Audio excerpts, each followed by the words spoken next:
مجھے بالکل سے یاد ہے کہ جب یہ نئی حکومت آئی تھی اس وقت تک اسحاق ڈار صاحب وزیر خزانہ نہیں تھے، مفتاح اسماعیل صاحب اس پورٹ فولیو کو دیکھ رہے تھے۔ آپ تب کہتے تھے کہ بڑا ضروری ہے آئی ایم ایف پروگرام، وہ آئے گا تبھی ہماری جو اکانومی ہے، ہماری جو معاشی حالات ہیں وہ سنبھلیں گے۔ لیکن سر اس وقوع کو بھی لگ بھگ 1 سال کا وقت ہو چکا ہے سر، ہم آئی ایم ایف پروگرام نہیں لے پائے۔ آئی ایم ایف پروگرام کیوں ضروری ہے آج بھی، اور اس کا ڈیلے کس قدر نقصان دہ ہوگا پاکستان کے لیے؟ بات یہ تھی کہ پاکستان اب تک 1958 سے 23 مرتبہ آئی ایم ایف کے پروگرام لے چکا ہے، اور اس وقت جو پاکستان کی معیشت ہے اتنی زیادہ تباہ و برباد ہو گئی ہے یا کر دی گئی ہے کہ کوئی طریقہ نہیں ہے الا یہ کہ ہم فوری طور پر آئی ایم ایف سے قسط لینے کی بات کریں۔ اور نہ صرف یہ کہ بلکہ اگلے مالی سال میں پوری ذمہ داری سے بتا رہا ہوں، سم ویئر ان اکتوبر یا اس کے بعد ہم آئی ایم ایف کے پاس ایک مرتبہ پھر جائیں گے اور ہم اسے کہیں گے جی آپ ہمیں 3 سال کے لیے 7.5-8 ارب ڈالر کا قرضہ ایک اور دے دیں۔ امریکہ ہی چاہتا ہے پاکستان آئی ایم ایف کے پروگرام میں رہے، آئی ایم ایف چاہتا ہے پاکستان کو آئی ایم ایف کے چنگل میں رکھیں، اور تمام حکومتیں پاکستان کی چاہتی ہیں کہ ہم آئی ایم ایف کے چنگل میں رہیں، تاکہ آئی ایم ایف کے نام کی آڑ میں عوام کے اوپر جو بوجھ ڈالا جاتا ہے وہ آئی ایم ایف کے کھاتے میں ڈال دیتے ہیں، حالانکہ وہ آئی ایم ایف کی شرائط نہیں ہے۔ تو وہی اب بھی ہوا، لیکن مجھے یاد ہے میں نے آپ کی خدمت میں عرض کیا تھا پاکستان کے لیے آئی ایم ایف پروگرام بہت ضروری ہے، لیکن اگر اس کے ساتھ اپنی اصلاحات آپ نہیں کرتے تو پھر آپ ڈیفالٹ سے تو شاید بچ جائیں گے لیکن معیشت بہتر نہیں ہوگی۔ وہی آج صورتحال ہے کہ معیشت ایک جی ایک چیز کلیئر کیجئے گا، آپ کی تو عمر گزر گئی، پروگرام آپ نے آئی ایم ایف کے اپنی آنکھوں سے دیکھے، پڑھے، تاریخ بھی آئی ایم ایف پروگرامز کی پڑھی، یہ آئی ایم ایف پروگرام جو ہمارا ڈیلے ہو رہا ہے اس کا رسپانسیبل کون ہے سر؟ سب سے زیادہ جو ہے وہ تو امریکہ ہے، جو آج کل پاکستان کے گھیرا تنگ کر رہا ہے نیو گریڈ گیم کے مقاصد کے تحت، اور اس میں دوسری ذمہ داری آ جاتی ہے عمران خان صاحب، ان کی کیبنٹ، اور شہباز شریف صاحب کے دونوں وزرائے خزانہ اور ان کی کیبنٹ، کیونکہ انہوں نے آئی ایم ایف کے ساتھ معاملات طے کیے، ان سے بار بار انحراف کیا، مفتاح اسماعیل نے بھی کیا اور ڈار صاحب نے بھی کیا، عمران خان صاحب نے بھی کیا۔ لیکن اصل بات یہ ہے کہ ماضی میں بھی ہم ان کے شرائط توڑتے رہے تھے، لیکن اس وقت امریکہ کو پاکستان کی مدد کی ضرورت تھی تو وہ ان کو اگنور کر دیتا تھا۔ اب وہ چھوٹی سی چھوٹی غلطی بھی ہماری معاف نہیں کرتے، ہم نے ان کو موقع دیا، امریکہ کے اشارے پر آئی ایم ایف نے ہمارے ساتھ جو ہے معاندانہ یعنی دشمنی کا رویہ اپنایا، لیکن اس کا مطلب یہ نہیں ہے کہ ہمیں اگلا پروگرام نہیں دینا پڑے گا، وہ ہمارا حق ہے۔ اور مجھے آج بھی لگتا ہے کہ ایک قسط لینے کے بعد حکومت پاکستان یہ کہے گی آئی ایم ایف سے ہمیں اس سال آپ کی بقیہ قسطیں نہیں چاہیے، بہت شکریہ، بہت مہربانی، ہم اس گزارا کر لیں گے۔ یہ کیسے ممکن ہوگا سر؟ ہمارے آپ دیکھیں نا، ریزرو دیکھ لیں، باقی معاشی صورتحال دیکھ لیں، روپیہ ڈی ویلیو ہوتا چلا جا رہا ہے، آپ کہہ رہے ہیں کہ ایک قسط لینے کے بعد ہم اس پوزیشن میں چلے جائیں گے؟ میں نے آپ کی خدمت میں ایک اور جملہ کہا ہے کہ اگلے سال سم ویئر ان اکتوبر یا اس سے پہلے ہم آئی ایم ایف کے پاس جائیں گے کہ آپ ہمیں 7.5 ارب ڈالر کا ایک نیا قرضہ دیں، اور یہ 3 سال کی مدت کے لیے پھر ہم اس کو کنٹینیو نہیں، اس میں ہم تھوڑا اپنے آپ کو سٹرونگ کر پائیں گے۔ سر ویری رائٹ۔ سر آپ کے خیال میں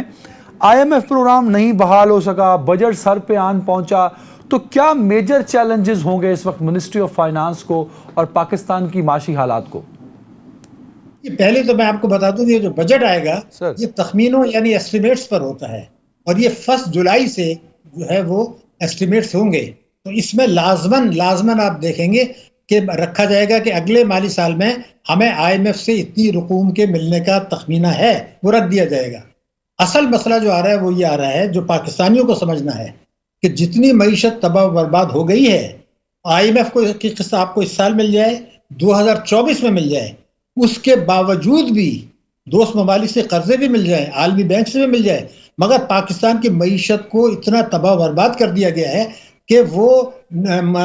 پرابلم سے نہیں نکل سکیں گے۔ اس کی وجہ میں آپ کو بتا دوں، یہ جو 10 مہینے گزرے ہیں اس میں حکومت نے یہ کیا کہ ڈیفالٹ نہ کریں تو کوئی 18 ارب ڈالر کی امپورٹس کم کر دی، روپے کی قدر کو بھی گرنے دیا، تجارتی خسارے کو 15 ارب ڈالر کم کیا۔ نتیجہ کیا ہوا کہ روپیہ تو گرا، کوئی تقریباً 80 روپے ڈالر گرا، 200 سے 285۔ لیکن میں آج آپ کو ریکارڈ پر بتا رہا ہوں اس سال معیشت کی شرح نمو -2 یا -3 رہے گی، جو حکومت کہہ رہی وہ نہیں رہے گی، اور ہمارا اس وقت مہنگائی ہے 36.4۔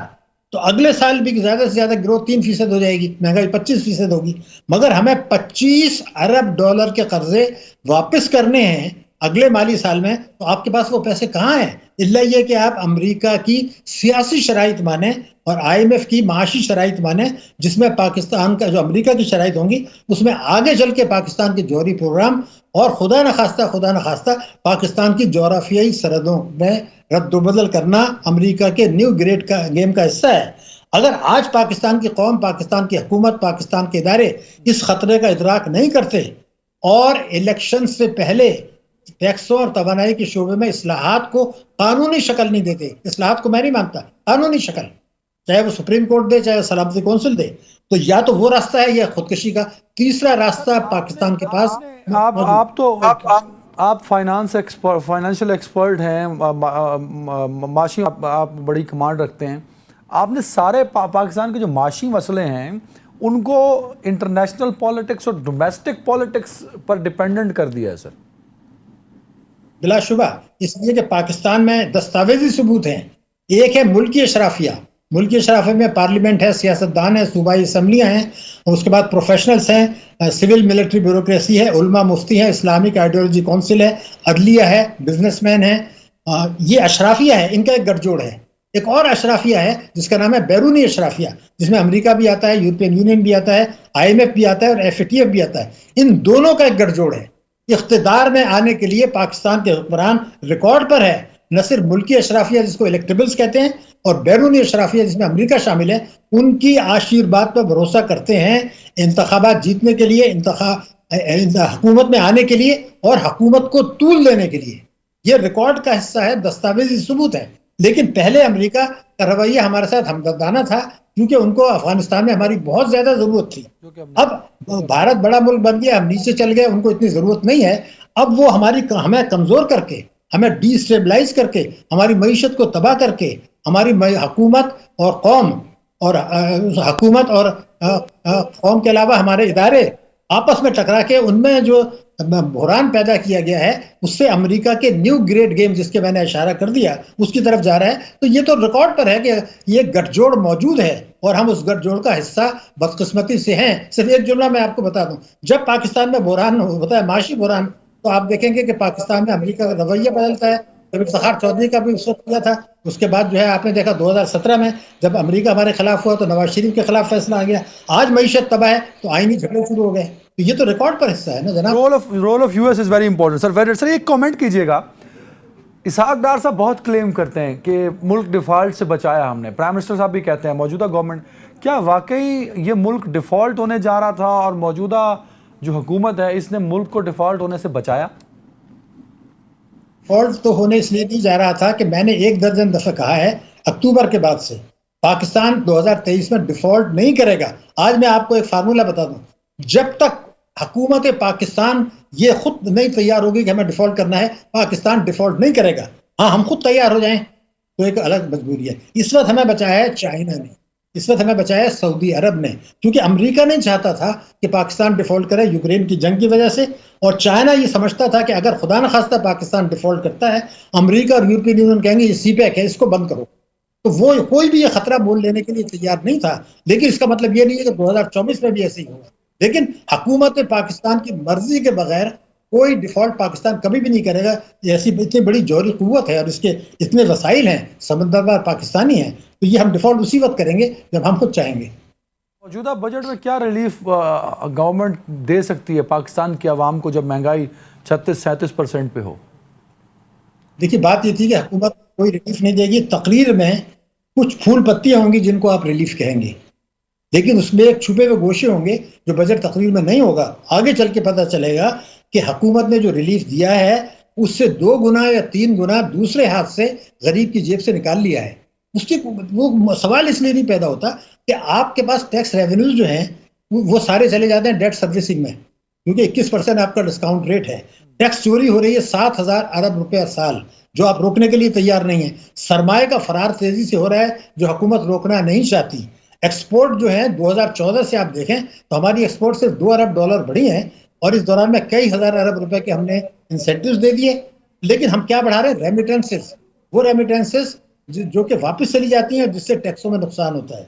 تو ایک مثال اگر آپ کو جو سمجھ میں آ جائے گا، $100 کا GDP ہے تو بھارت ایکسپورٹ کرتا ہے $21، ہم کرتے ہیں $9، لیکن جب ریمیٹنس بھارت کو ملتی ہے $3، ہماری ہوتی ہے $9. تو ہم ریمیٹنس پر اور سرمایہ کے فرار پر، قرضوں پر اور تعلیم اور صحت کا بجٹ کم کر کے، بجٹ خسارہ بڑھا کے، اثاثے بیچ کے، ترقیاتی اخراجات کٹوتی کر کے اپنا گزارا کر رہے ہیں، جس کو آپ یہ کہہ سکتے ہیں کہ ہم ملک کو تباہ ہونے سے تو بچا رہے ہیں، لیکن عوام کو اور معیشت کو تباہ کر رہے ہیں. سر ایک کامنٹ کیجئے گا، پچھلے 30 سالوں میں کئی حکومتیں آئیں اور چلی گئیں، کئی وزیر خزانہ آئے اور چلے گئے،